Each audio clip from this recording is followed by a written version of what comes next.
Operation सिंदूर को लेकर गृह मंत्री अमित शाह बोले, ऑपरेशन सिंदूर देश की इच्छा शक्ति का परिणाम है। हमने पाकिस्तान के आतंकवाद को उचित जवाब दिया।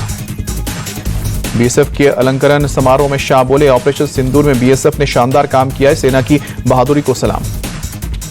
अमित शाह बोले, ऑपरेशन सिंदूर सेना की बहादुरी का प्रतीक है। जवानों ने पाकिस्तान के हर एक हमले को नाकाम किया। आज पूरी दुनिया में ऑपरेशन सिंदूर की चर्चा है।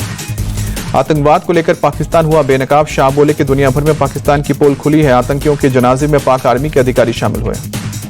गृह मंत्री अमित शाह बोले, सेना ने गोली का जवाब गोले से दिया है। पाकिस्तान के एयरबेस ध्वस्त किए हैं। 100 किलोमीटर अंदर घुसकर सेना ने सबक सिखाया।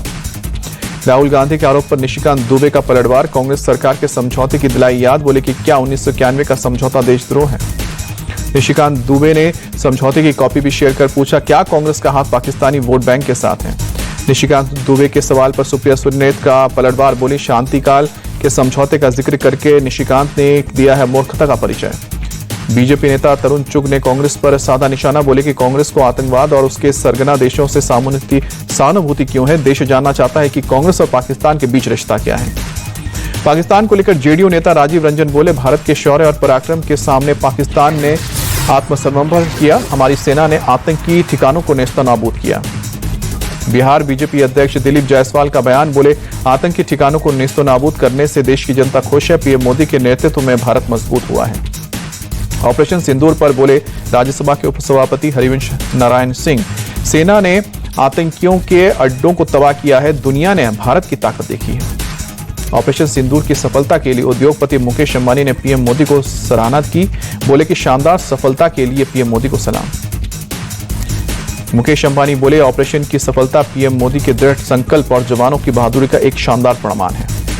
एमपी में ऑपरेशन सिंदूर को स्कूल पाठ्यक्रम में शामिल करने की मांग उठी। बीजेपी विधायक और सांसदों ने मांग की। भोपाल के सांसद आलोक शर्मा बोले, लोकसभा में यह मुद्दा उठाएंगे।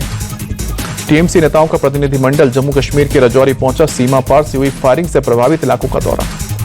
जम्मू कश्मीर के किश्तवाड़ में दूसरे दिन भी ऑपरेशन जारी। सुरक्षा बलों ने जैश के 3 से 4 आतंकियों को घेरा। मुठभेड़ में 1 जवान शहीद। जम्मू कश्मीर के किश्तवाड़ में शहीद जवान को दी गई श्रद्धांजलि। आतंकियों से मुठभेड़ में शहीद हुए थे संदीप पांडुरंग गायकर।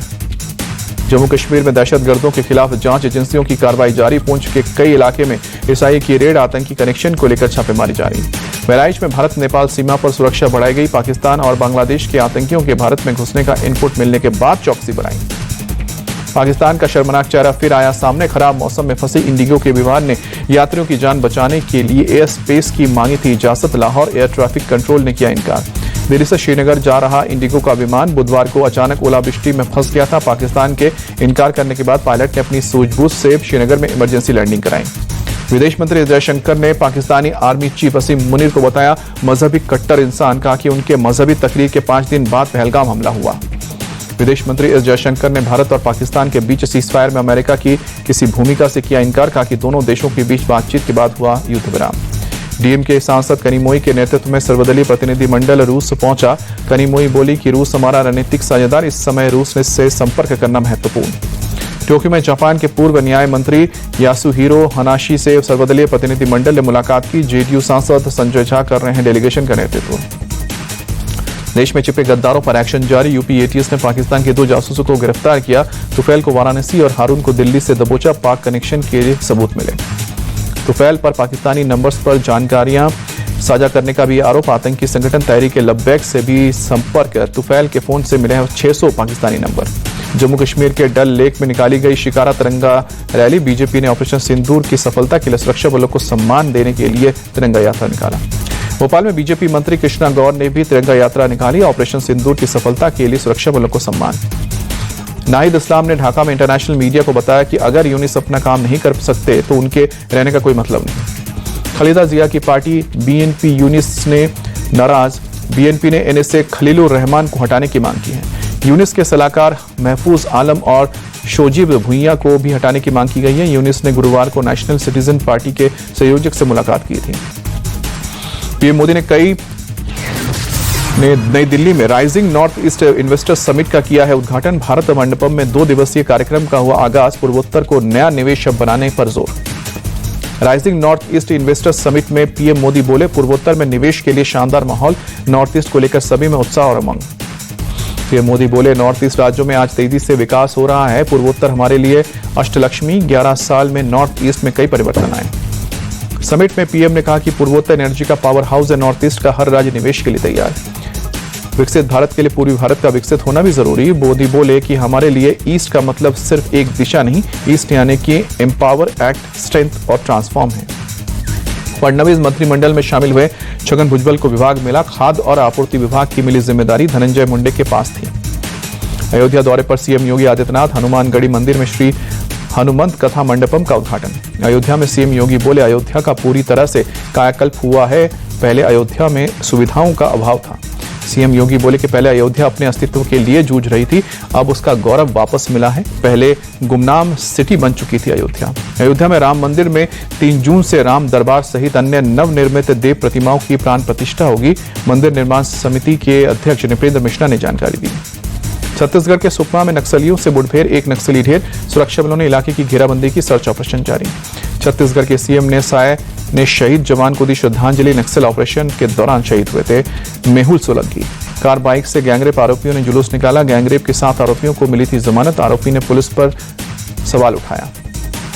हजारीबाग के बरियातू खावा में अवैध कोयला खदान में नदी का पानी घुसा, 3 लोगों की मौत। तलाशी अभियान जारी। मध्य प्रदेश के उज्जैन में अवैध अतिक्रमण पर चला बुलडोजर। हाईकोर्ट से स्टे हट जाने के बाद 3 मकानों पर कार्रवाई, बड़ी संख्या में पुलिस बल तैनात। बिहार के बेतिया में शिक्षा व्यवस्था पर उठे सवाल। मोबाइल टॉर्च की रोशनी में छात्रों ने परीक्षा दी, वीडियो वायरल हुआ। विधायक ने कॉलेज प्रशासन से जवाब मांगा। यूपी के हरदोई में बड़ा हादसा। सोल्जर बोर्ड चौराहे पर स्थित कई दुकानें आग की चपेट में आई, लाखों का माल जलकर खाक। शॉर्ट सर्किट के चलते आग लगने की आशंका। दमकल कर्मियों ने कई मशक्कत के बाद काबू पाया। जयपुर में पुलिस कमिश्नरेट्स में लाफ्टर योग सेशन का आयोजन हुआ, बड़ी संख्या में पुलिसकर्मी शामिल हुए। मुंबई में बदला मौसम का मिजाज, सुबह सुबह भी हल्की बारिश। मौसम विभाग ने भारी बारिश का अनुमान जताया। एफएमसीजी कंपनी आईटीसी ने जनवरी मार्च तिमाही के नतीजे जारी किए। 300% मुनाफा बढ़ा, 19,727 करोड़ रुपए का शुद्ध लाभ। डिविडेंड देने की ऐलान। अदानी पोर्ट्स को सिंगापुर की डीबीएस ग्रुप से मिला है 1289 करोड़ का लोन। भ्रष्टाचार के मामले में क्लीन चिट मिलने के बाद पहला कर्ज मिला। एसबीआई के बाद कैनरा बैंक ने एफडी की ब्याज दरों में कटौती की है। अब जमा पर 7.50% तक मिलेगा ब्याज। 1 साल के लिए एफडी पर सामान्य नागरिकों को 6.85% का ब्याज। देश की प्रमुख फार्मा कंपनी सन फार्मा ने चौथी तिमाही के नतीजे घोषित किए। मुनाफा 19% घटकर 2,194 करोड़ रुपए। देश में प्राइवेट सेक्टर की ग्रोथ में तेजी के संकेत। एसएनडीपी ग्लोबल का सर्विस पीएमआई 13 महीने के उच्चतम स्तर पर। मई महीने में पीएमआई इंडेक्स 61.2 रहा। ग्लोबल ऑयल डिमांड को लेकर रेटिंग एजेंसी मूडीज का बड़ा दावा, कहा कि अगले दशक में भारत बनेगा वैश्विक तेल मांग का सबसे बड़ा इंजन। भारत की अर्थव्यवस्था पर रेटिंग एजेंसी फिच का भरोसा बढ़ा। 2028 तक औसत जीडीपी ग्रोथ का अनुमान बढ़कर 6.4%, नवंबर में 6.3 था। रिजर्व बैंक इस साल ब्याज दर में कर सकता है बड़ी कटौती। International brokerage firm Morgan Stanley की रिपोर्ट में दावा। भारत के विदेश मंत्री जयशंकर ने इजरायली कर्मचारियों की हत्या की निंदा की, कहा कि हमलावरों को कठोर सजा मिलनी चाहिए। तिब्बत में महसूस किए गए भूकंप के झटके, तीव्रता 4.2 नापी गई। आईपीएल में रॉयल चैलेंजर्स बेंगलुरु और सनराइजर्स हैदराबाद का मुकाबला आज। लखनऊ के एकाना स्टेडियम में होगा मुकाबला। शाम को 7:30 बजे मैच। रॉयल चैलेंजर्स बेंगलुरु और सनराइजर्स हैदराबाद की अब तक 25 बार भिड़ंत हुई। आरसीबी ने 11, एसआरएच ने 12 जीते। लखनऊ के इकाना स्टेडियम में काली मिट्टी की पिच पर मिलेगी स्पिन, गेंदबाजों को मदद। शुरुआती ओवर में तेज गेंदबाज रहेंगे असरदार। प्लेऑफ से पहले आरसीबी टीम ने किया है टीम में बदलाव। न्यूजीलैंड के टिम सेफर्ट को किया गया साइन, जैकब बेथेल की जगह लेंगे सेफर्ट।